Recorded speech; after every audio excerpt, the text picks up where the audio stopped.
Bonjour à tous et donc bienvenue sur ce nouveau webinaire dédié aux commerçants et aux artisans pour vous aider ensemble à traverser cette crise. Donc ensemble, c'est le collectif Région, CCI, CMA qui a préparé et réalisé ce webinaire. Donc ces webinaires se déroulent tous les mardis et jeudis de 11h à 12h, on commence à avoir l'habitude maintenant, et traitent du numérique, mais aussi de sujets éco plus larges selon les besoins de l'actualité. La fin du confinement approche, je pense que vous le savez.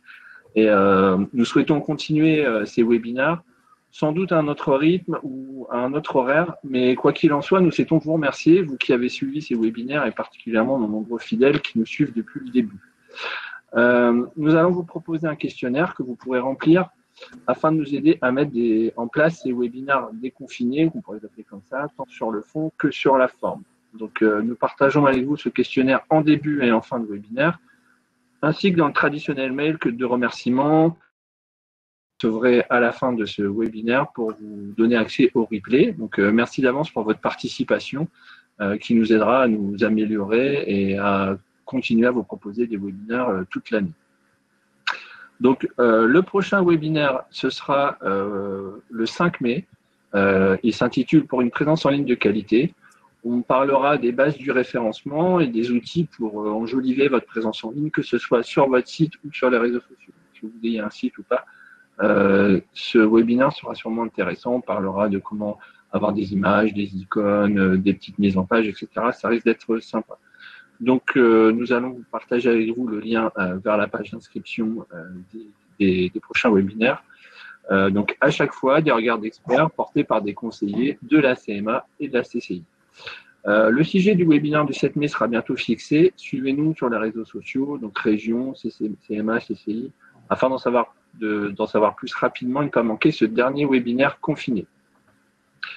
Alors, on hésite sur ce dernier webinaire entre faire une fête virtuelle ou faire un vrai sujet. Je pense qu'on va quand même rester sur un vrai sujet. Je pense que ça sera plus efficace pour tout le monde. Alors, n'oubliez pas, nous sommes présents et mobilisés pour vous aider, toujours la région, la CCI et la CMA. On vous invite, en cas de questions sur les aides, sur les dispositifs à votre disposition pour le rebond à venir, d'appeler le numéro unique qui s'affiche actuellement à l'écran. Des experts sont là pour vous aider. À votre disposition également pour préparer la suite, un accompagnement personnalisé qui est financé à 100% par la région Hauts-de-France. Il y a ce qu'on appelle les starters pour les entreprises de moins de 3 ans et le booster pour les entreprises de plus de 3 ans. Si vous souhaitez être accompagné individuellement, que ce soit bien sûr sur le numérique, mais sur d'autres sujets, contactez votre CCI ou votre CMA pour en savoir plus et pouvoir être accompagné le plus rapidement possible. Revenons à ce webinaire. Donc aujourd'hui, nous accueillons Yann Morera. Bonjour Yann. Bonjour. De la CCI et Arnaud Machu. Bonjour Arnaud. De la CMA pour vous parler des réseaux sociaux pour les pros. Alors c'est vrai que quand on pense réseaux sociaux, on pense souvent famille, amis, photos de chatons, mais on oublie aussi que ce sont des outils puissants pour faire du réseau. Toi, tu me fais rien Vincent.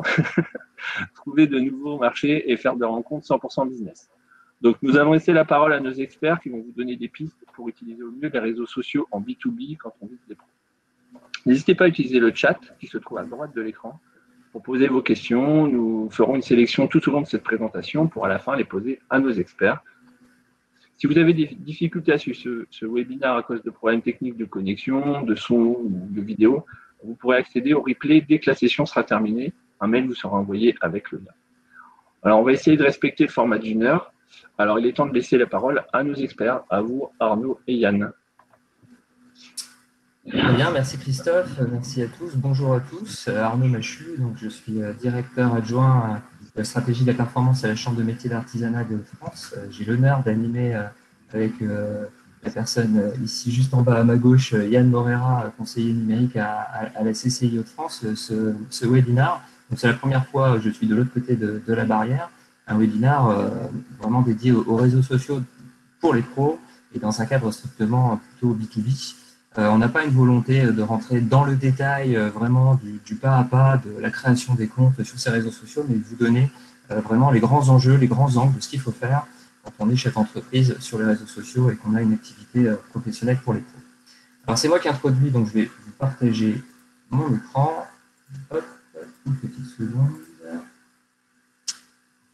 Voilà, c'était la petite intro. Alors, on a quand même beaucoup de choses à vous dire, donc on va essayer d'aller assez vite.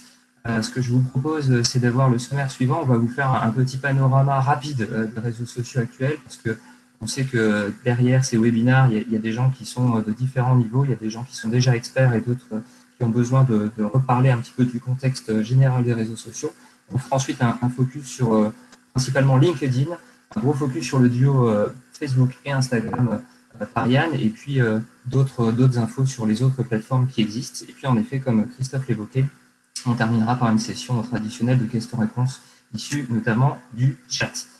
Je rappelle aussi que ce webinaire est entièrement enregistré et donc vous pourrez naturellement revoir les slides en replay dans les liens qui vous seront donnés juste après le webinaire. Alors, pour introduire, je voudrais aussi dire une généralité, mais on dit qu'on est sur les réseaux sociaux, mais en fait, c'est un acronyme qui vient de social network, l'anglicisme. Pour moi, à titre personnel, je parle plutôt de médias sociaux. Et c'est important parce que, en fait, les réseaux sociaux nous font prendre conscience, en fait, que vous soyez chef d'entreprise à la tête d'une grande entreprise ou que vous soyez auto-entrepreneur, vous êtes un média en tant que tel sur ces plateformes et vous communiquez. Vous êtes un émetteur d'informations, de textes, de contenu, et vous êtes aussi un récepteur. Donc sur les réseaux sociaux, sur les médias sociaux, il y en a qui émettent, il y en a qui reçoivent, mais naturellement, tout ça, c'est en vue d'échanger des informations et de générer du business aussi à terme. On est là pour vous montrer comment. Alors, quelques chiffres que vous connaissez, je pense, sans doute tous. Une grande majorité des Français, naturellement, passent tout leur temps, j'imagine que vous aussi, en moyenne, sur les réseaux sociaux, un peu plus d'une heure. Que naturellement, c'est le premier geste du matin. Bon, encore plus dans cette période confinée, on a naturellement nos smartphones d'allumer constamment. Et puis que 9 utilisateurs sur 10 le font à partir de leur mobile. Alors en France, Facebook est et reste le deuxième média social le plus important et LinkedIn le 7e sur la partie B2B. Et c'est vrai que YouTube reste le média le plus important en termes d'audience. Donc, pour résumer, Facebook, on pourrait dire que c'est le média social ou le réseau social plutôt le plus populaire, YouTube le plus viral, Instagram le plus visuel, Twitter le plus instantané, LinkedIn plutôt le plus professionnel et le plus business, Pinterest plutôt le plus collaboratif, do it yourself, plutôt inspiration, et puis Snapchat le plus jeune. Il y en a d'autres, il y en a plein d'autres. Là, on vous fait des généralités.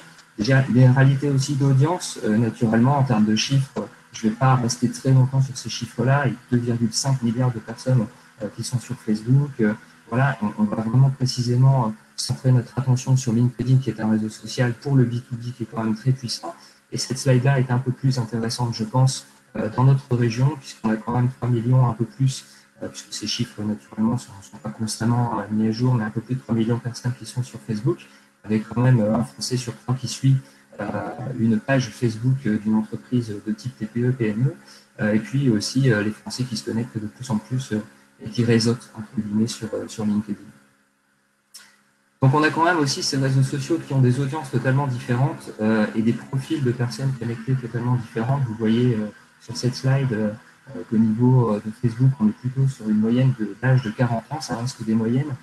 Ce qui est intéressant, c'est sur la slide de droite, on voit bien qu'en France ou en Picardie, on a une utilisation des réseaux sociaux plutôt dans la moyenne française, j'ai envie de dire, avec principalement sur Facebook, sur Instagram et sur LinkedIn. Alors j'aime bien cette petite slide parce que pour ceux qui sont néophytes sur les réseaux sociaux, elle explique assez bien, entre guillemets, comment on utilise ces réseaux sociaux et entre guillemets, à quoi ils servent. On pourrait dire, si on prend l'image, entre guillemets, de boire un café, que sur Facebook, on boit un café. Donc, on s'exprime et en tant que média, on dit je bois un café.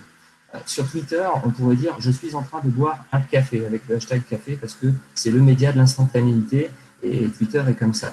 Si on prend le réseau social TikTok, qui est le tout dernier réseau social un peu en vogue plutôt chez les très très jeunes, on est là plutôt sur un chant regardez-moi chanter chaud cacao devant un café, parce que pour ceux qui connaissent assez peu ce réseau social, il est très basé sur les vidéos et sur le fait qu'on se filme. LinkedIn est plutôt un réseau social véritablement orienté sur les compétences et le savoir-faire, donc on serait plutôt sur je suis doué pour boire des cafés. Et c'est ça qui est vraiment intéressant, c'est que vous allez pouvoir valoriser votre savoir-faire et le savoir-faire de votre entreprise au travers de LinkedIn. À Pinterest, on serait plutôt sur voici ma collection de tasses à café, puisque c'est un réseau social particulier, mais qui est aussi intéressant. YouTube, je pense que tout le monde connaît YouTube, c'est plutôt regardez-moi en train de boire un café.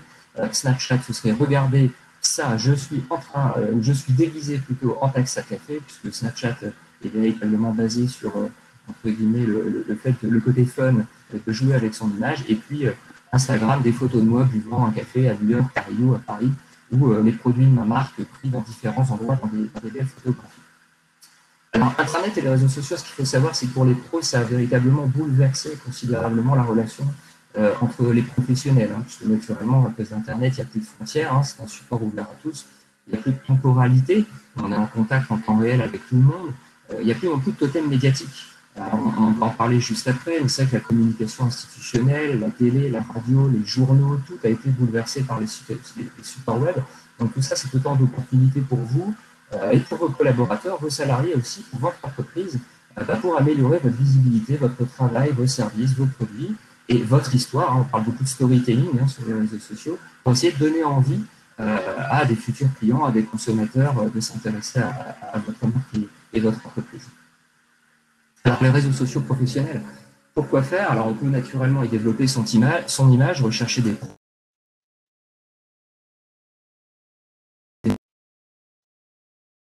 On peut se constituer un carnet d'adresses, gérer son réseau, son influence, donc entrer en contact avec ses fournisseurs, avec éventuellement même ses concurrents. Voilà. On peut réaliser une veille informationnelle. On peut avoir la reconnaissance aussi de ses clients, mais aussi de ses fournisseurs ou de ses pairs dans certains domaines d'expertise. On peut optimiser la visibilité de son entreprise sur Internet. On peut aussi naturellement chasser et trouver des nouveaux collaborateurs, puisqu'on sait bien qu'en termes de ressources humaines, ça se passe beaucoup sur les réseaux sociaux. Et puis, on peut garder le lien avec ses clients, avec ses fournisseurs, on peut améliorer son référencement, etc., etc. Bref, les réseaux sociaux professionnels sont quand même des incontournables. Alors, on a un top 5 des médias sociaux les plus utilisés en B2B, qui serait plutôt LinkedIn, ensuite Twitter, Facebook, YouTube et Instagram. Et c'est pour ça qu'aujourd'hui, on vous fait un focus plus précisément sur LinkedIn et sur le duo, j'ai envie de dire, Facebook-Instagram, que va présenter Yann tout à l'heure. On a quand même à peu près 71% des consommateurs qui ont vécu une bonne expérience sur les réseaux sociaux d'une entreprise qui vont recommander cette dernière à d'autres. Donc les réseaux sociaux sont véritablement des faire-valoir de vos produits, de vos services. Et vous savez qu'en marketing, on dit qu'un client satisfait influe 3 autres clients, et un client mécontent influe malheureusement 7 autres clients. Et donc, c'est pour ça qu'on parle aussi de buzz ou de bad buzz, c'est-à-dire que tout peut aller très très vite sur les réseaux sociaux, soit d'un point de vue positif, ou aussi malheureusement d'un point de vue négatif, donc il faut faire attention à ce qu'on dit. Et puis la dernière info, c'est que 80% des leads B2B, donc un lead, ce sont les contacts, les prospects, donc éventuellement des gens que vous avez envie de transformer en clients, sont générés sur les réseaux sociaux professionnels, viennent de LinkedIn. Alors, pourquoi utiliser un réseau social pour le B2B sans rentrer dans les détails stratégiques? Avant, on dit qu'on appelait ça des stratégies outbound marketing. C'était des stratégies qui visaient à aller vers le consommateur comme l'impose la publicité traditionnelle. C'est-à-dire qu'avant, une entreprise, pour pouvoir faire valoir ses produits, ses services, et elle continue de le faire maintenant, elle devait communiquer dans le journal, en imprimé publicitaire, à la télé si elle le pouvait, à la radio, au cinéma. Voilà, il fallait entre guillemets, surcommuniquer sur ces médias-là.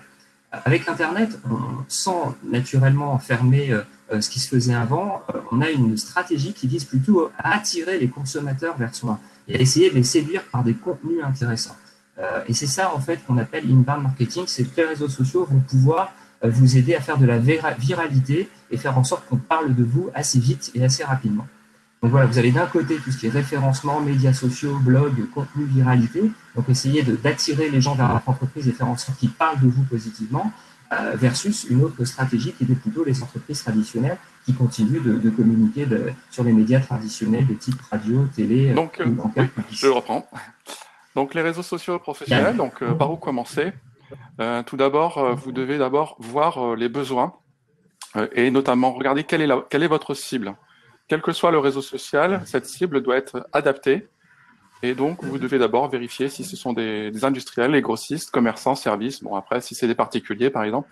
Et chaque cible a ses propres besoins et communique, ou en tout cas fait de la veille sur différents réseaux sociaux.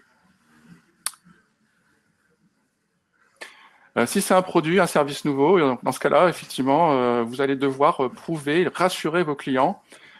Et pour cela, vous pouvez par exemple utiliser les avis positifs, des commentaires, des témoignages. Il faut également se placer dans le contexte du client. Et donc, avec des vidéos, des tutoriels, vous aurez beaucoup plus d'impact pour convaincre pour ce nouveau produit. Bien entendu, après, vous pouvez également utiliser des influenceurs et donc, effectivement, toucher encore plus de monde. Donc, vos objectifs, d'abord, bien entendu, c'est de développer votre chiffre d'affaires, on est bien d'accord. Mais surtout, c'est après, donc, on va détailler, attirer des clients vers votre point de vente, par exemple, se faire connaître, séduire des revendeurs, faire des réservations, prendre des rendez-vous. Donc ça, c'est important déjà de définir tout ça avant de choisir votre réseau social, ou vos d'ailleurs réseaux sociaux. Donc vous allez d'abord d'abord diffuser régulièrement des informations, au minimum une fois par semaine. Alors après, si vous ne communiquez qu'une fois par mois sur les réseaux sociaux, ça va quand même poser un problème à votre communauté. Donc minimum une fois par semaine. Et puis après, si vous sentez que ça va bien, vous pouvez accélérer pour avoir plus d'efficacité.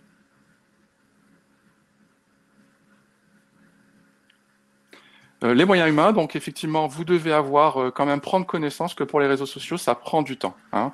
Si vous avez un site web, là, dans ce cas-là, effectivement, vous pouvez parfois dire, bon, bah, j'ai pas été voir mon site web depuis un mois. Les réseaux sociaux, c'est impossible. À partir du moment où vous qui est sur une échelle d'une année, de 2 ans, avant d'avoir effectivement des résultats concrets. Donc ça, c'est important. Et donc, on pense souvent qu'il suffit de publier, mais c'est surtout être actif et aller vers les autres. Hein. C'est un réseau social. Donc, plus vous intéressez aux autres, plus ils vont s'intéresser à vous.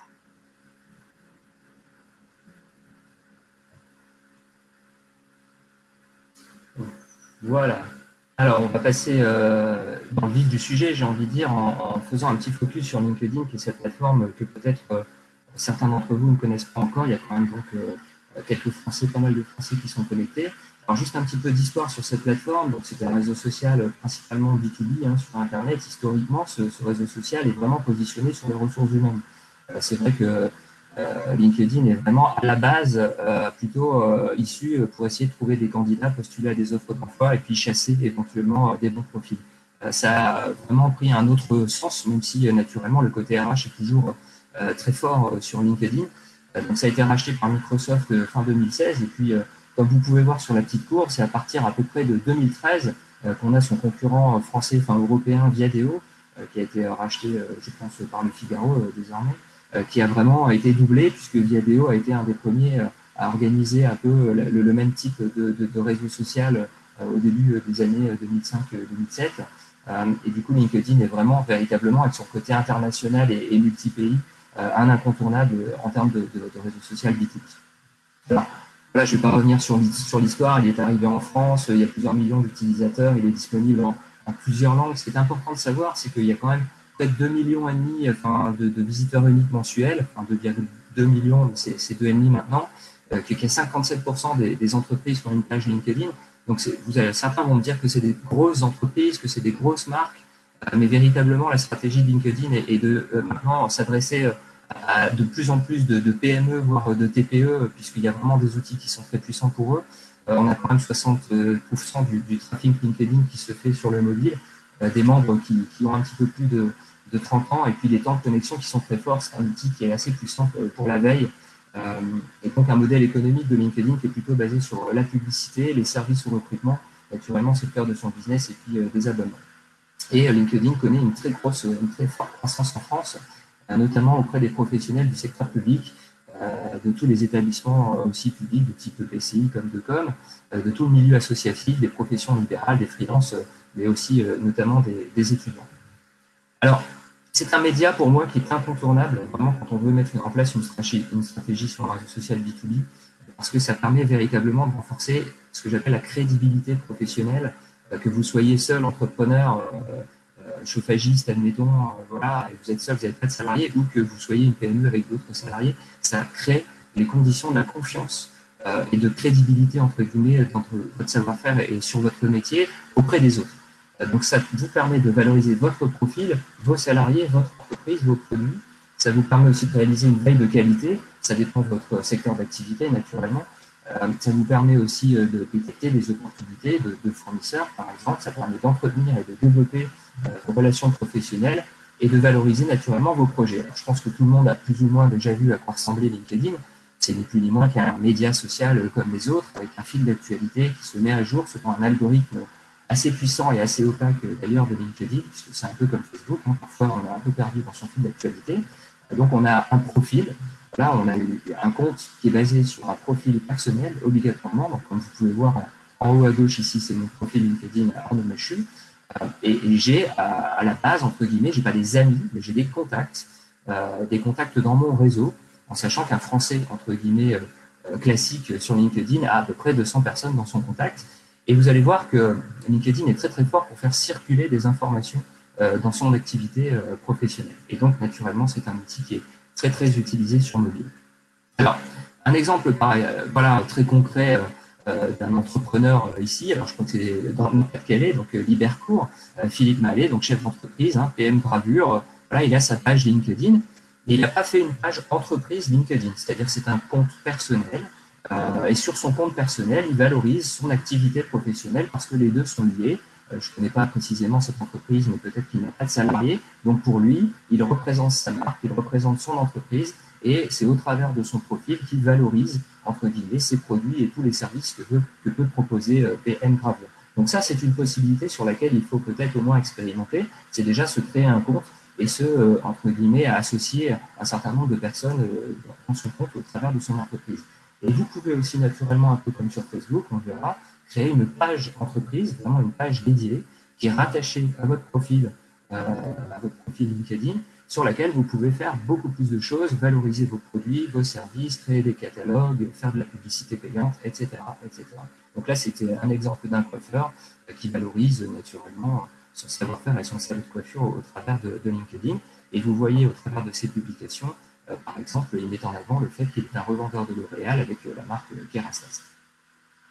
Donc, sur LinkedIn, en fait, naturellement, vous allez devoir créer une page personnelle, j'ai envie de dire, et puis derrière, vous allez pouvoir créer une page petite entreprise, moyenne entreprise, des pages entre guillemets vitrines, ce sont ni plus ni moins que des pages pour valoriser, par exemple, votre site internet, ou pour ce que ça importe des établissements éducatifs. Ce qui est important véritablement avec LinkedIn, c'est de comprendre comment il fonctionne. Il y a encore quelques années, on disait qu'avec LinkedIn, on était à 6 poignées de main de Barack Obama.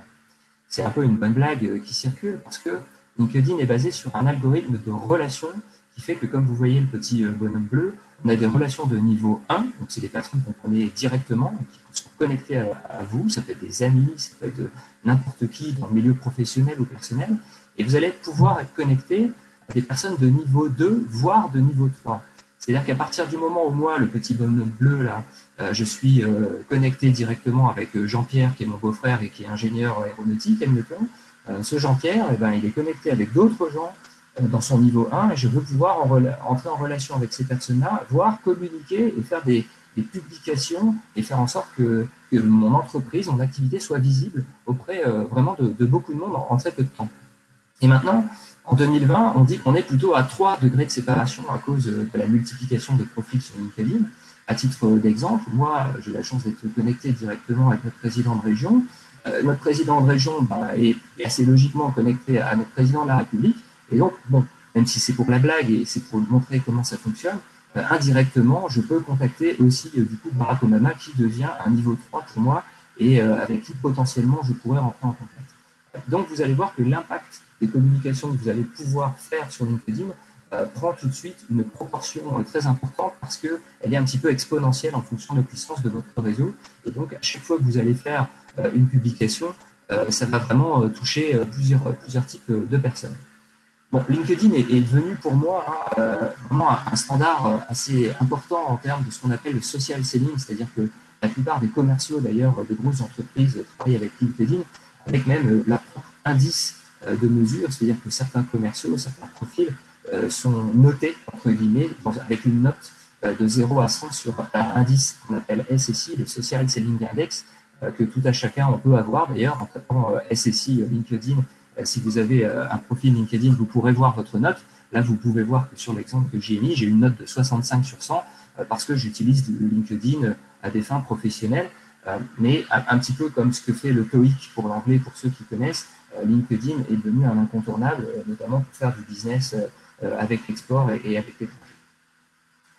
Un exemple, voilà, quand on fait une publication sur LinkedIn, un peu comme une publication traditionnelle sur un réseau social de type Facebook, vous allez naturellement solliciter et suggérer des pouces en l'air, des clap-clap, des cœurs, etc. Donc là, en l'occurrence, 39 réactions. Et ces 39 réactions ont généré 939 vues et 5 repartages. Et ces 939 vues et 5 repartages vont autant générer de visibilité, j'ai envie de dire, dans les niveaux de relations de niveau 1 et 2 que j'ai évoqués tout à l'heure. Donc LinkedIn, vous allez l'utiliser pour créer votre marque professionnelle, pour trouver des bonnes personnes, pour échanger des informations et tisser des relations de confiance pour créer ce que j'appelle moi les conditions de la confiance dans un cadre B2B. C'est-à-dire qu'il y a un moment en B2B, on veut chercher à faire du business comme évoqué Yann, on veut chercher aussi à trouver des nouveaux fournisseurs et LinkedIn va être vraiment un faire-valoir pour générer toutes ces conditions qui donnent envie de travailler avec vous et envie de faire du business avec vous. Alors comment on trouve des bonnes personnes sur LinkedIn sans rentrer complètement parce qu'on n'a pas le temps dans le détail. LinkedIn a besoin de s'appuyer sur votre réseau relationnel, donc sur un nombre conséquent de connexions que vous avez.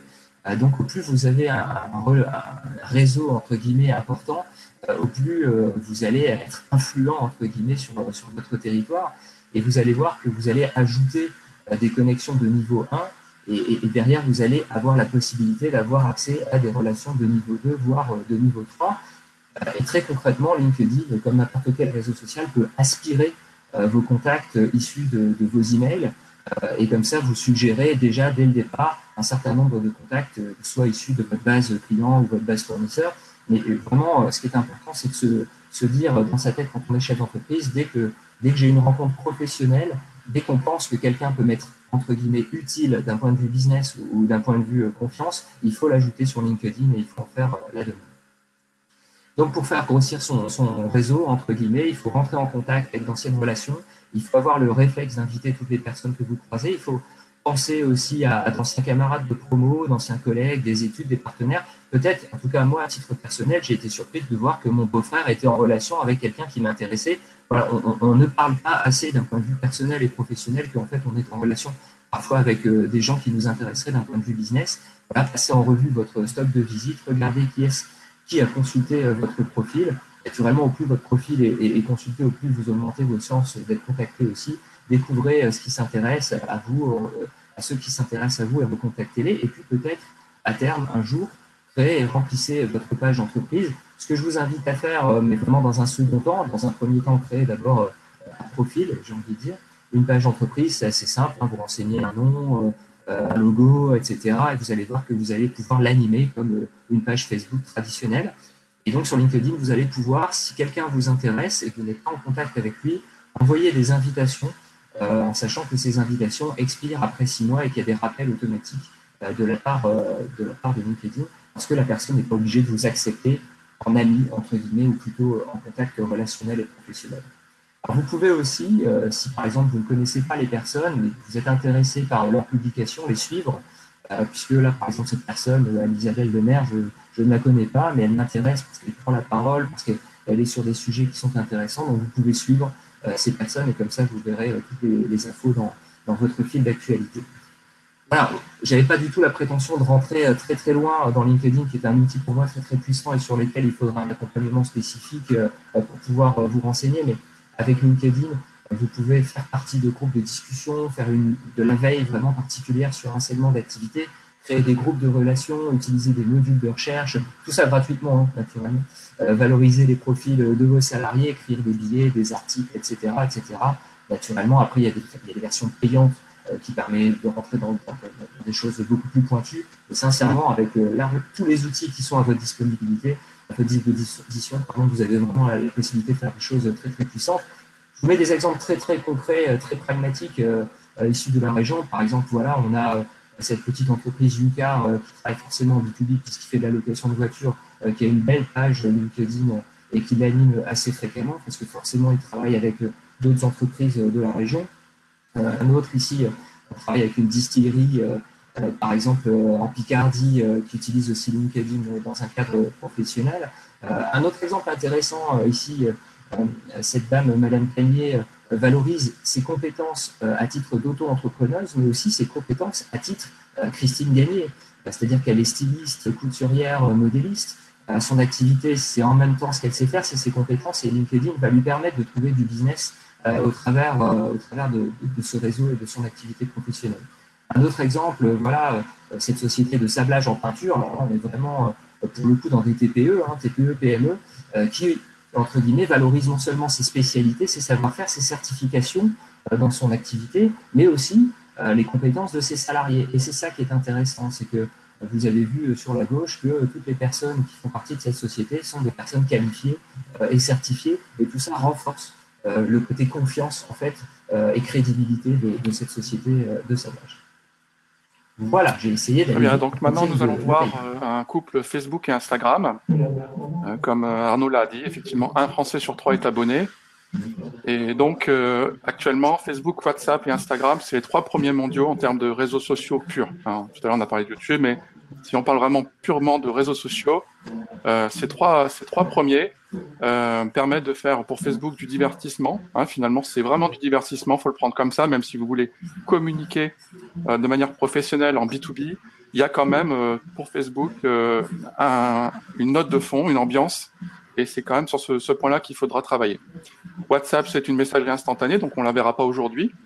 Instagram, donc c'est la communication par l'image. Donc en 2012, Instagram a été racheté par Facebook. Et donc concrètement, maintenant, vous avez donc les deux qui sont utilisables avec un même identifiant, ce qui vous permet notamment de pouvoir gérer notamment la publicité avec un seul compte pour les deux. Donc maintenant, on va passer donc sur Facebook. Facebook, il faut considérer que c'est l'équivalent de la télévision en termes de couverture. Vous touchez toutes les tranches d'âge. Et comme à la télé, vous allez avoir certaines choses, notamment du divertissement, des jeux, des publicités et des informations orientées grand public. Alors, c'est pas toujours vérifié. Vous, bien entendu, quand vous allez communiquer avec des informations qui sont vraies, mais on sait que forcément sur Facebook, il y a tout un tas d'informations. C'est pas la véracité qui est important, c'est vraiment ce côté, voilà, on regarde la télé, on trouve des choses divertissantes. Et rappelez-vous, à la télé, même quand vous voyez des publicités, ces publicités sont tournées de manière divertissante. C'est pas parce que vous faites quelque chose, un produit sérieux, que faut le présenter de manière sérieuse. Ça, faut le retenir, notamment pour Facebook. Donc, quand vous créez votre profil, donc, alors pour tout ce qui est partie Facebook, je vous renvoie également donc au webinaire sur les réseaux sociaux, qui a déjà bien expliqué les différents éléments. Quand vous créez votre profil, vous avez donc 2 types de profils, soit le profil discret, et dans ce cas-là, celui-ci va juste vous servir de compte, et vous passez tout de suite à la création de la page, soit vous êtes une personnalité et votre objectif est d'atteindre un grand nombre d'amis. Dans ce cas-là, vous allez avoir un profil très actif. Néanmoins, faites attention quand même, c'est pas parce que vous voulez avoir un profil actif qu'il faut étaler votre vie privée. Il faut vraiment avoir une image de votre profil et faire la distinction entre votre vie familiale et effectivement, éventuellement, vos activités sociales que vous voulez mettre en avant.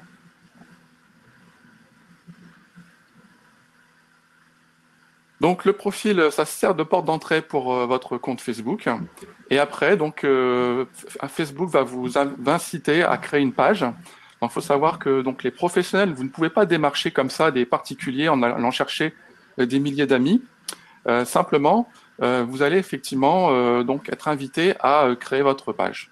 Si vous ne le faites pas et que vous démarchez quand même des personnes, vous affichez des prix, vous mettez votre vitrine sur votre page, votre profil, pardon, Facebook, tôt ou tard, vous allez voir votre profil qui va être arrêté et il va être rebasculé peut-être sous la forme d'une page. Donc, ça pose parfois des problèmes. En tout cas, ça crée toujours des problèmes de toute façon. Et donc, vaut mieux tout de suite anticiper les choses, garder son profil effectivement comme un profil et après, donc, créer sa page professionnelle pour pouvoir communiquer dans des bonnes conditions.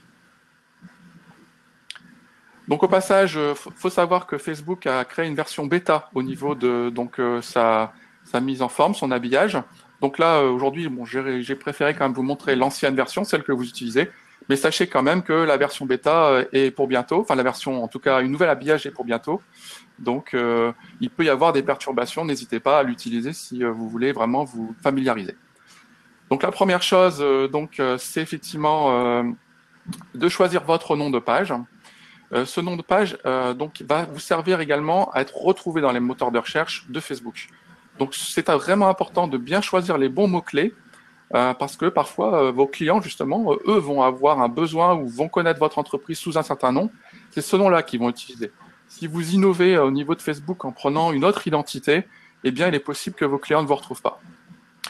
Ensuite, quand vous aurez un petit peu d'existence au niveau de Facebook, vous allez pouvoir débloquer l'adresse de votre page. L'adresse de votre page, c'est ce qui se passe au niveau de l'URL, tout en haut. Juste après le facebook.com/, vous allez pouvoir réserver votre nom et ça va vous permettre de faire passer au départ d'un numéro de série à votre nom définitif. Donc ça, c'est important parce que c'est comme une marque ou une adresse pour un site web. Si vous ne l'avez pas réservé, une autre entreprise peut éventuellement vous le prendre. Donc, pour préparer sa page, donc là, effectivement, bon, on a déjà vu ça, mais je vous rappelle. Donc, vous allez, une fois que vous avez votre page, tout en haut, donc la barre, le ruban bleu qui permet de gérer votre profil. Là, en plus, vous allez avoir la gestion de page, donc un deuxième ruban blanc.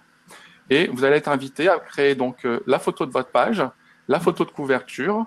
Vous avez également donc ce qu'on appelle la mention, c'est donc le arrobas quelque chose. Donc normalement, c'est l'arrobas qui correspond à votre entreprise.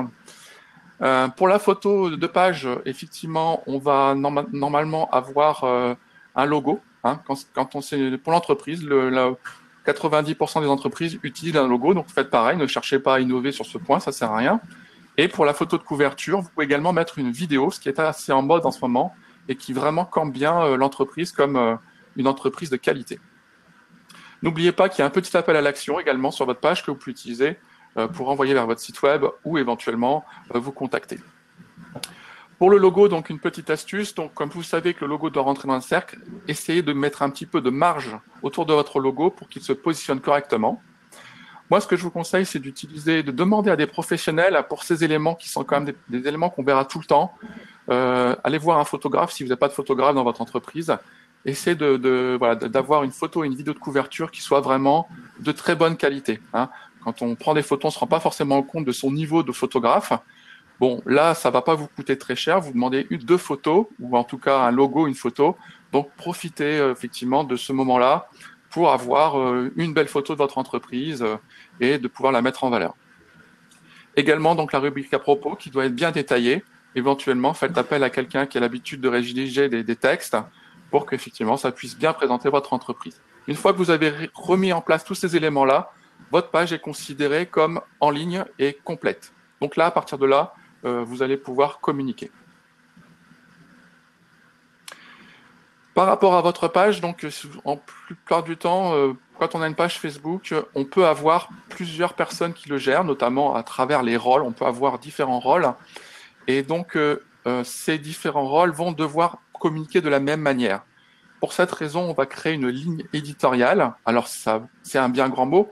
Simplement, c'est définir comment on va communiquer sur cette page Facebook. Pourquoi ? Parce que cette page Facebook, c'est une sorte de journal de bord et on va raconter une histoire au fur et à mesure. Alors, on ne va pas tout raconter d'un coup, mais au fur et à mesure des publications, des posts, on va raconter une histoire. C'est du storytelling. Et on va construire ça publication après publication. Alors, on peut bien entendu préparer toutes ces publications sur plusieurs mois, mais en tout cas, il faut une ligne éditoriale. On va donc imaginer un scénario, et ce scénario va tourner autour de l'émotion. Rappelez-vous, Facebook, c'est comme la télévision, il faut dégager de l'émotion. Si vous ne dégagez pas de l'émotion, vous n'aurez pas de personnes qui vont commenter, qui vont liker ou qui vont s'abonner.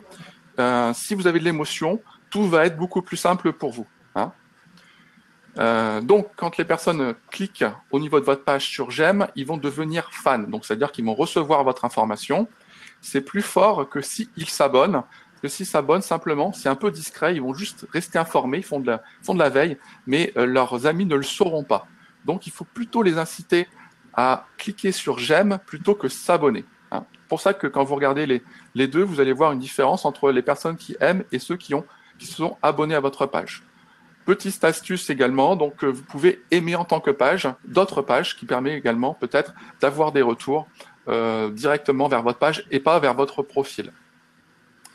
Donc voilà, quelques stratégies qui sont gagnantes.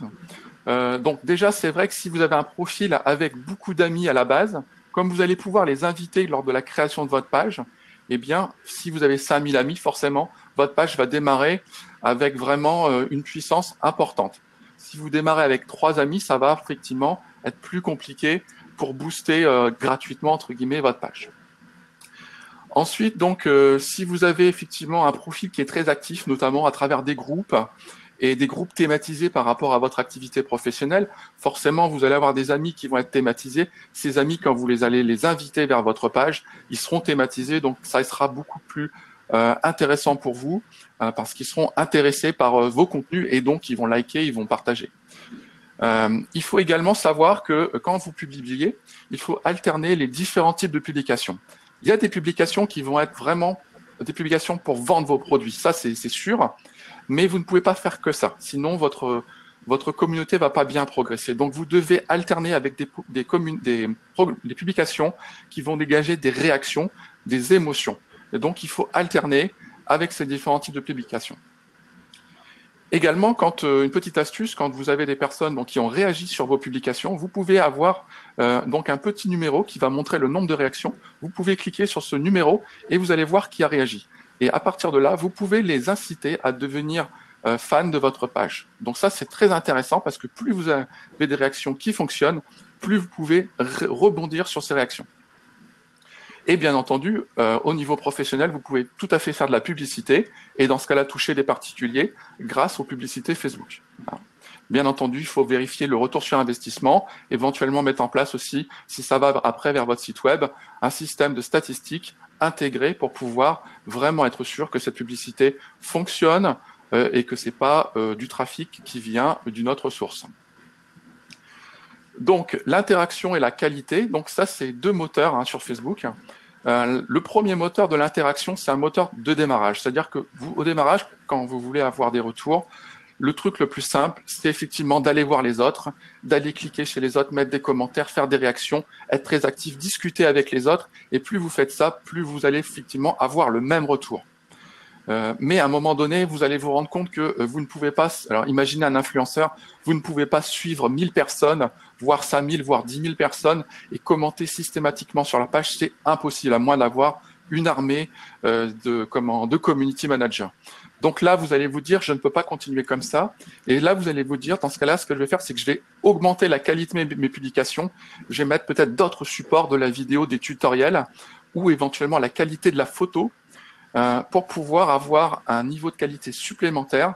Et à ce moment-là, vous allez vous rendre compte que les abonnés et les réactions seront plus spontanées. Et donc, ça va vous simplifier le travail et pouvoir accéder à un nouveau niveau en termes de Facebook.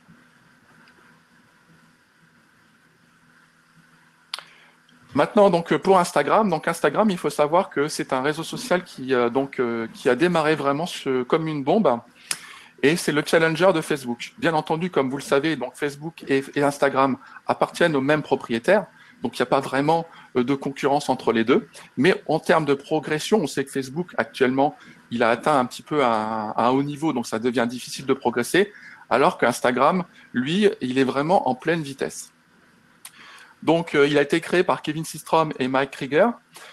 Et en 2010, c'est devenu une application. Donc, Instagram, c'est d'abord sur le mobile. On ne peut pas faire de l'Instagram à tous les outils d'Instagram ne sont pas sur PC. Vous êtes obligé d'utiliser votre mobile pour utiliser Instagram. Son impact au niveau des influenceurs est jugé comme supérieur par rapport aux autres réseaux sociaux. Non seulement les posts, les stories, mais également les vidéos Instagram. Donc, il faut savoir que c'est un outil très puissant si vous voulez influencer des personnes ou en tout cas vers un nouveau produit. C'est très puissant. Une nouvelle marque, c'est très puissant pour pouvoir toucher et convaincre des personnes.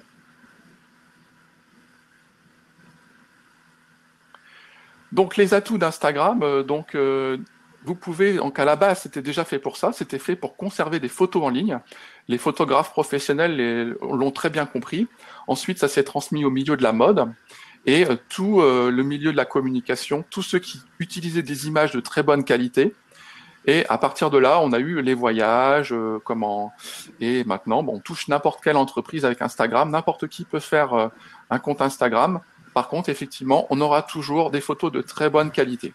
Donc, si vous avez des compétences en termes de photographie, ou vous avez des produits, notamment pour les artisans, si vous faites vos propres produits, eh bien là, vous avez vraiment un atout sur Instagram parce que vous allez pouvoir tous les jours ou toutes les semaines montrer des nouvelles choses. Et ça, c'est vraiment ce que recherchent les personnes.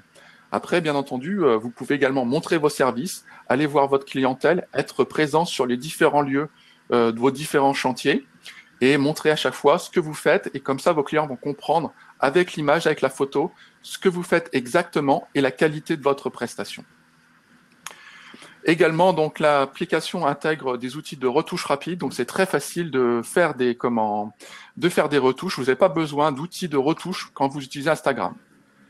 Voilà. Bon, après on va passer effectivement, mais effectivement, on peut également avoir des particuliers sur Instagram. Dans ce cas-là, ils vont masquer leur compte. La création d'un compte, donc l'application, donc on la télécharge sur l'Apple Store ou la Play Store. Il faut impérativement avoir un bon débit. Donc là, on va avoir soit de la 4G, ou alors on est chez soi avec du Wi-Fi. Voilà.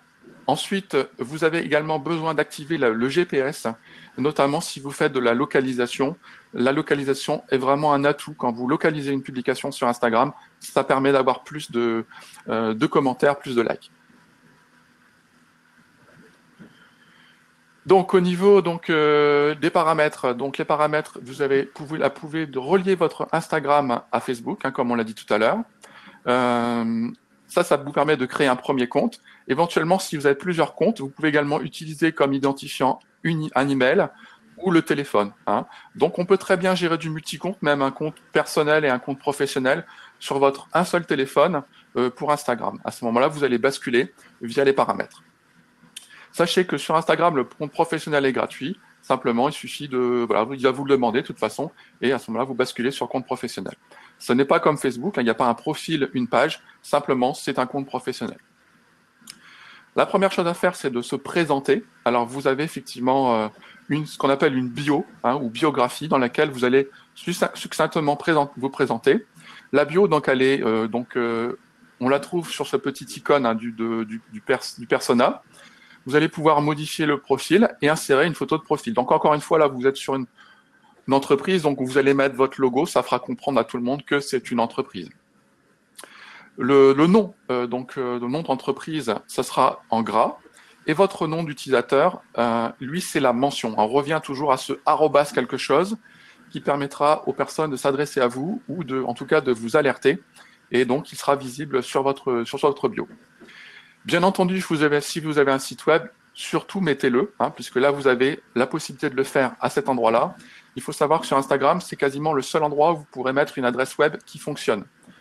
Après, quand vous serez influenceur, que vous dépasserez 10 000 abonnés, vous aurez la possibilité éventuellement de mettre des liens cliquables dans les stories.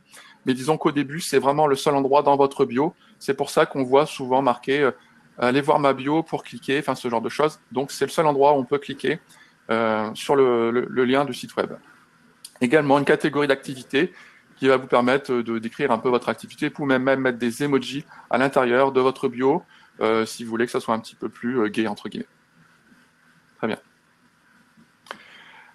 Donc, une fois que vous avez rempli votre bio, vous allez voir un peu ce que font les pairs, donc les entreprises qui font la même chose que vous. C'est très important de regarder d'abord ce que font les autres entreprises. Donc là, on va aller sur le bouton loupe. Il faut savoir que sur Instagram, on ne va pas trop chercher des mots-clés, on va surtout chercher des hashtags. Donc, je vais expliquer après ce que c'est. Mais vous voyez, par exemple, là, sur Webinar, on voit que différents hashtags sont présents et certains hashtags sont plus populaires que d'autres. Donc, quand on choisit des hashtags, on va choisir soit des hashtags populaires ou des hashtags non populaires en fonction de ce que l'on veut faire. Donc, voilà, on va passer à la suite et je vais vous expliquer donc, ce que sont les hashtags.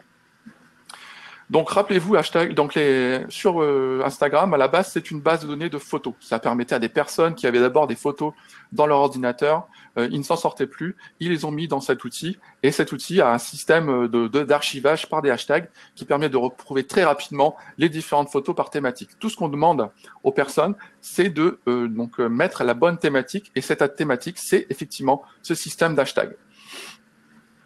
Donc, quand on utilise un hashtag, on va faire partie d'une sélection.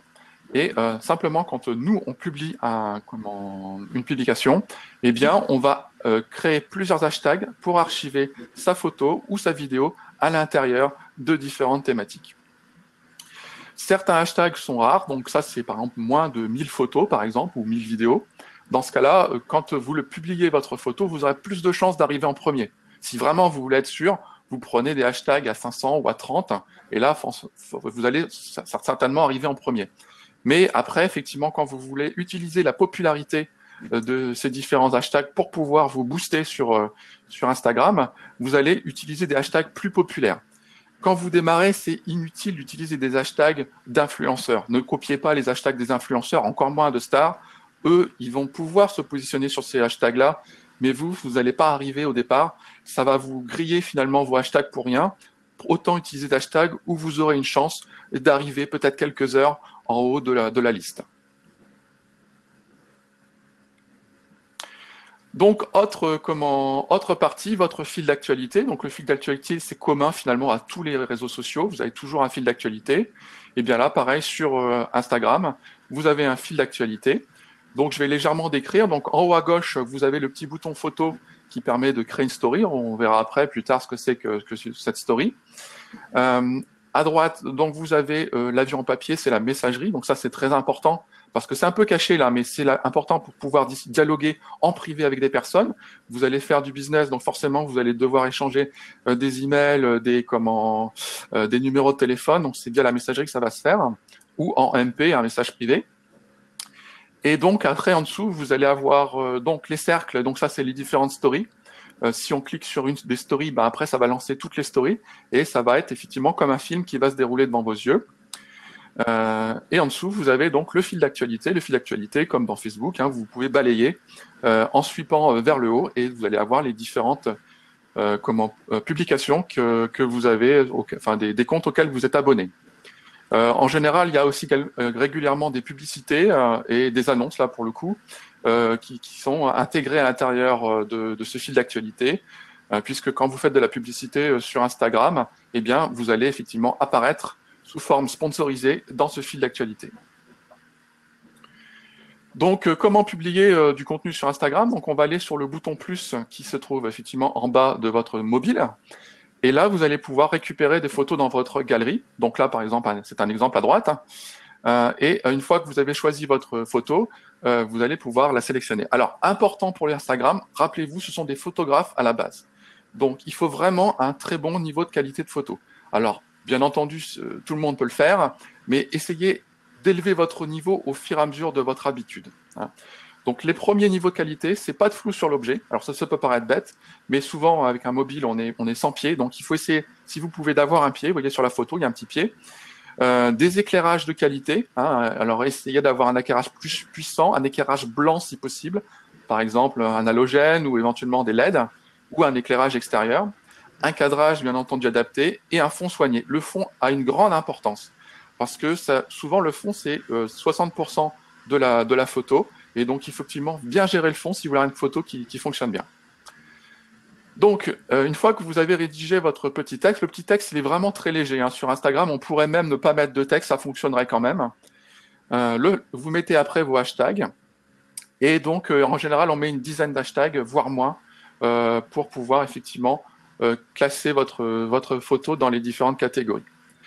À côté des hashtags, vous pouvez aussi mentionner différents comptes de personnes que vous connaissez ou de personnes qui ont participé à votre publication. Et à ce moment-là, effectivement, la personne ou l'entreprise aura une alerte et pourra éventuellement réagir, c'est le but d'ailleurs, sur votre publication.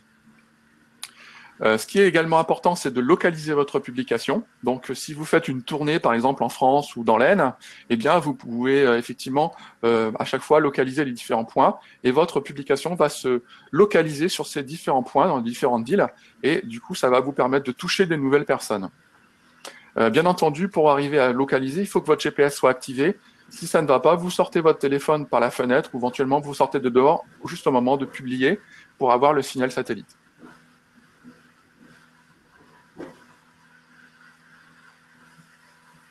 Bien, merci Yann. Alors, je reprends la parole, donc c'est Arnaud. Je vous prie de m'excuser, je viens seulement d'apprendre qu'apparemment il y avait des problèmes de son sur ma prise de parole tout à l'heure sur LinkedIn, donc j'espère quand même que vous avez pu suivre un petit peu ce que j'ai dit, parce que sinon ça m'embêterait, mais c'est pas grave, on en fera un. Alors, on a pris un petit peu de retard, peut-être 5 petites minutes, puisqu'on avait un autre sujet donc sur, entre guillemets, les autres plateformes B2B et puis les bonnes pratiques pour votre activité professionnelle. Je vais enchaîner assez vite pour qu'on puisse après voir un petit peu s'il y avait des questions-réponses, parce que là, on est de l'autre côté, nous, Yann et moi, et on ne voit pas du tout ce qui se dit. Donc pour moi, de toute façon, il y a toutes les grandes marques et tous les industriels qui disposent de réseaux sociaux à titre professionnel et qui même parfois disposent de leur propre plateforme web, intranet, extranet ou réseaux sociaux. Donc il faut vraiment que vous ayez ce réflexe de penser aux marques des produits que vous vendez ou des fournisseurs avec lesquels vous travaillez ou des services que vous utilisez. En gros, pour essayer d'utiliser aussi leur aura médiatique. On dit souvent que sur les réseaux sociaux, il faut des belles photos, des belles vidéos, et c'est vrai que parfois, vous n'avez ni les moyens, ni le temps, souvent, de les faire. Parfois, il faut juste penser à utiliser, entre guillemets, ces contenus-là de vos propres, entre guillemets, fournisseurs. Si je prends l'exemple, ou je reprends l'exemple plutôt du coiffeur qui vend des produits de Kerastase de L'Oréal, il faut que ce coiffeur suive naturellement les pages Facebook de la marque Kerastase et utiliser ses contenus pour valoriser l'entreprise. Potentiellement, il faudrait aussi qu'il se connecte avec les revendeurs de Kerastase sur LinkedIn, avec les community managers, les responsables de la marque. Ça peut être intéressant aussi pour augmenter son réseau. Et puis, naturellement, il faudrait aussi que ce coiffeur, chef d'entreprise, renseigne son salon de coiffure sur toutes les plateformes de la marque L'Oréal. Et Dieu sait si cette marque-là est puissante, mais j'aurais pu citer naturellement plein d'autres marques, puisque naturellement, tout dépend de votre activité professionnelle, mais quelle que soit cette activité, finalement, il y aura toujours naturellement des réseaux sociaux professionnels à valoriser et faire en sorte que vous puissiez émerger sur ces plateformes. Donc, si je prends par exemple, voilà, parce que j'essaie d'être dans le concret d'un plombier, ici c'est un plombier qu'on accompagne qui habite à Mortemer, il revend des produits de la marque EcoWater, donc EcoWater lui propose de valoriser son activité aussi sur sa plateforme, y compris sur ses propres réseaux sociaux. Si on reprend un autre exemple du B2B, voire du B2C de Hager qui est un leader de l'électricité et qui vend des produits électriques de type tableau électrique, prise électrique, comme Legrand. Voilà, il fédère autour de lui un certain nombre de réseaux d'électriciens. Il y en a 40 000 en France qui vendent des produits Hager, et du coup, Hager met à disposition de ces électriciens un certain nombre de plateformes, de réseaux pour valoriser, entre guillemets, les électriciens, quels qu'ils soient, pour leur trouver du business. Et ça, c'est aussi important d'être présent sur ces plateformes-là, ne serait-ce que pour augmenter votre référencement, votre visibilité et votre notoriété, encore une fois, quelle que soit votre typologie d'activité. Autre exemple, voilà, parce que je pourrais en citer plein, mais je prends les plus communs, j'ai envie de dire, vous êtes un boulanger, vous faites votre pain avec la farine Copaline des Grands Moulins de Paris. Bon, naturellement, pour moi, il me semble essentiel de suivre les Grands Moulins de Paris et de suivre cette marque sur les réseaux sociaux et d'utiliser tout ce que peut faire, j'ai envie de dire, cette marque à disposition, de l'utiliser à bon escient pour votre boulangerie si vous n'avez pas la capacité de faire vos propres contenus. Pareil, si je prends un autre exemple dans le BTP, il y a un certain nombre de plateformes et de réseaux sociaux. Là, j'ai pris l'exemple de Bati Actu, qui est très intéressante pour tous les acteurs du BTP, encore une fois, pour valoriser votre activité. Il y a des pages d'entreprise. Bati Actu est une sorte de réseau social à lui tout seul sur le bâtiment pour faire en sorte qu'entre fournisseurs et entre artisans du BTP, ils puissent travailler ensemble. Donc voilà, ce qui est important pour finir, c'est qu'il faut que vous créiez, je ne sais même pas si ça se dit, mais c'est pas grave, il faut être en capacité de se faire ce que j'appellerais une sorte d'hygiène professionnelle sur les réseaux sociaux, parce qu'on sait très bien qu'un chef d'entreprise n'a pas le temps de passer 1 heure par jour sur ses réseaux sociaux et n'a pas le temps de faire une page LinkedIn, une page Facebook, un Instagram et compagnie, parce que tout ça prend du temps et on n'a même pas parlé de Twitter. Donc il y a un moment, il faut choisir, mais il faut se créer cette hygiène-là et de se dire que 5 à 10 minutes par jour, je vais soit regarder l'actualité sur LinkedIn ou sur Facebook, regarder ce qui se passe sur mon Google My Business et trouver avec mes clients, écouter mon écosystème professionnel, donc mes fournisseurs, engager des conversations. Voilà, se limiter, se dire qu'on va le faire et se limiter en temps, parce qu'en effet, vous ne pourrez pas tout faire. Et il y a un moment, en fonction de votre activité, il faudra choisir aussi tel ou tel réseau social. Je prends un autre exemple, si vous travaillez beaucoup avec les collectivités territoriales, naturellement, LinkedIn sera un incontournable, notamment pour les suivre, et Facebook aussi.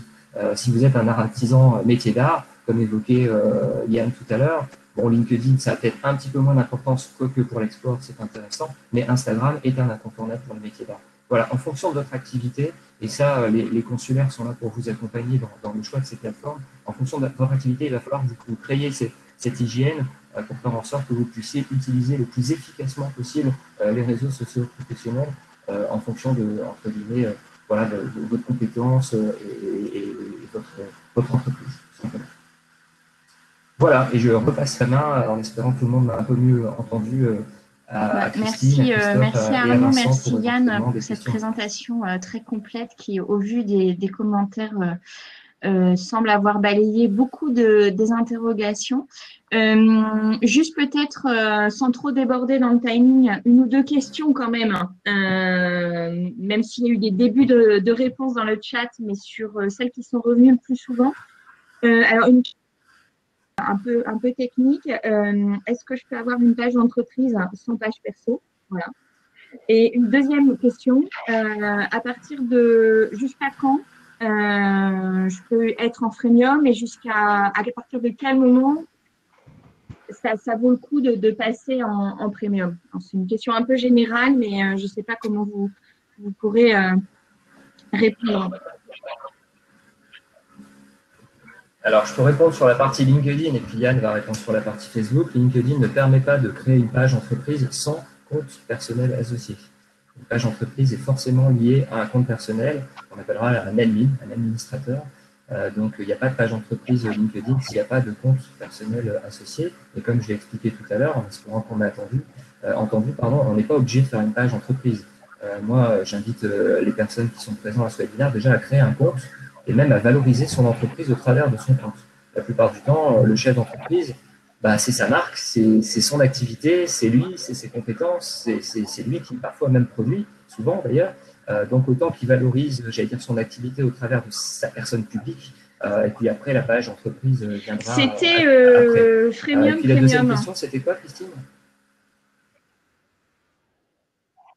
Oui, bah alors en tout cas, avec LinkedIn, on a une capacité de faire bien des choses avec tout ce qui est gratuit. Donc, je ne vois pour le moment aucun intérêt à avoir un compte premium sur LinkedIn, hormis ceux vraiment qui veulent l'utiliser à des fins très commerciales, notamment pour être en contact avec des personnes à l'étranger. Effectivement, le premium peut être justifié soit quand il y a des besoins de recrutement notamment, soit sur des objectifs commerciaux hyper pointus. Mais bien ciblé, effectivement, son besoin avant de basculer dans un mode premium. Yann, tu avais des compléments à… Oui, bah, pour Facebook, effectivement, à part s'il y a eu un problème, normalement, on a toujours un profil en dessous de la page. S'il y a eu un problème, il peut y arriver effectivement à ne plus avoir de profil et d'avoir une page. Mais généralement, ça pose des problèmes. On ne peut plus vraiment faire toutes les fonctionnalités.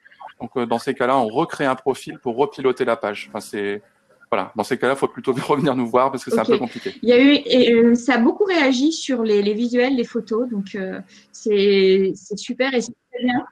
Non, mais en bien, mais en fait, en très bien même, parce que si on a pu faire passer le besoin de soigner ces photos et ces visuels, je pense que c'est essentiel, parce que vous l'avez, vous deux, largement expliqué, l'expérience, la qualité des photos et de la communication, et pas que des textes, mais des images, et fait très souvent la différence. Donc voilà, si ce message-là a pu être passé, bravo à vous.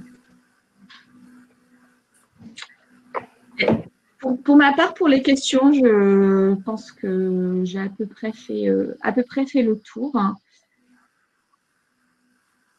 Ouais. Si je peux enchaîner avec ce que tu viens de dire, Christine, pour ceux qui nous suivent, il y a naturellement tout ce qui est visuel, de type photo ou vidéo, qui est essentiel pour montrer une image, j'ai envie de dire, d'excellence en fonction de son activité et dans ses domaines de compétences, mais ça ne fait pas tout.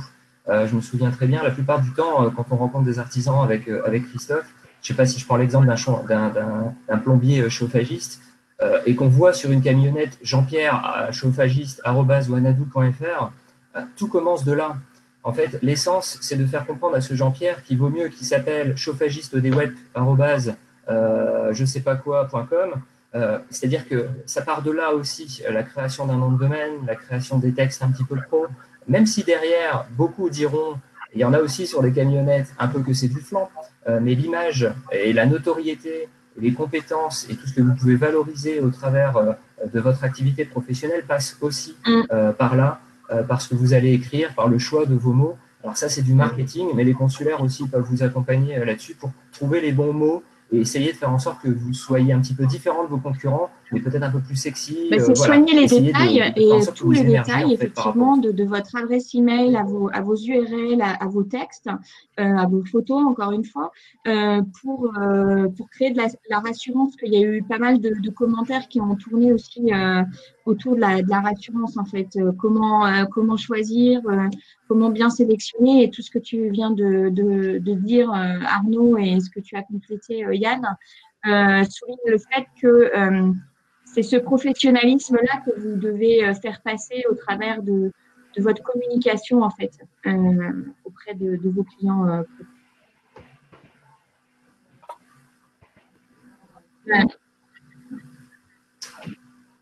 Voilà, je ne sais pas. Après, on a explosé le timing, on a dépassé de 6 minutes. Donc après, pour conclure, après les commentaires, merci à Arnaud et Yann de cette présentation très complète. On le voit bien dans le chat, tout le monde vous remercie. Donc, à nous de vous remercier, toutes et tous, d'avoir suivi ce webinaire avec nous, en espérant qu'il aura apporté des réponses à vos questions. Nous nous retrouvons, comme vous le savez, chaque mardi et jeudi de 11h à midi, depuis maintenant un peu plus de 3 semaines, pour vous donner des conseils et vous présenter des outils afin de traverser cette crise sanitaire et surtout préparer la sortie du confinement. Le prochain aura lieu mardi 5 mai, avec comme thème « Avoir une présence en ligne de qualité ». On va reparler référencement et on vous présentera des outils de communication simples à utiliser. Concernant les webinaires futurs, donc après confinement, nous aimerions avoir vos avis, les horaires qui pourraient vous convenir, les thèmes que vous souhaiteriez que l'on aborde. Et à la fin de cette session, vous recevrez un mail, comme d'habitude, avec la possibilité de voir le replay, mais aussi un lien afin de répondre à quelques petites questions. Il est aussi partagé en call to action. Ce serait bien, merci de prendre quelques minutes pour y apporter vos réponses et remarques qui nous aideront à mieux comprendre vos besoins pour les prochaines présentations. Et encore une fois, n'oubliez pas, nous sommes présents et mobilisés pour vous aider, région, CCI, CMA. Nous vous invitons, en cas de questions sur les aides, d'appeler le numéro unique. Il y a des experts qui sont là pour vous aider. Ils sont à votre disposition pour préparer la suite, avec par exemple un accompagnement personnalisé financé à 100% par la région Hauts-de-France. Soit Starter pour les entreprises de moins de 3 ans ou Booster TPE pour les entreprises de plus de 3 ans. N'hésitez pas à contacter votre CCI ou CMA pour en savoir plus. Pour ma part, je vous souhaite une belle journée et je vous donne rendez-vous mardi à 11h. Profitez de ce long week-end et prenez soin de vous et de vos proches. Merci à tous. Au revoir et bonne fin de journée. Au revoir. Merci à tous. Et bon courage aux entrepreneurs.